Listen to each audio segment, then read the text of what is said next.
चाचा जी इधर आइए। ऐसे इंसान अगर 20 को हो जाए ना तो केसरिया सही अरबपति हो गए।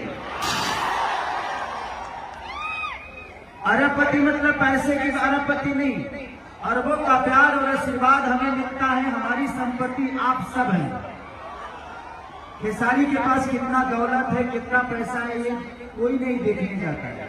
इनके पास कितनी दौलत है, कितनी शोहरत है, ये कोई नहीं देखता। बस ये देखता है कि इंसान कितने अच्छे हैं।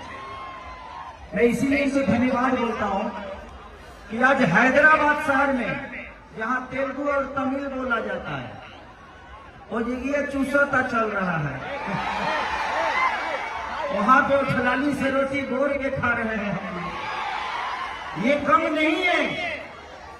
हम अपने बिहार, यूपी, झारखंड को छोड़ के अपनी भाषा से बहुत दूर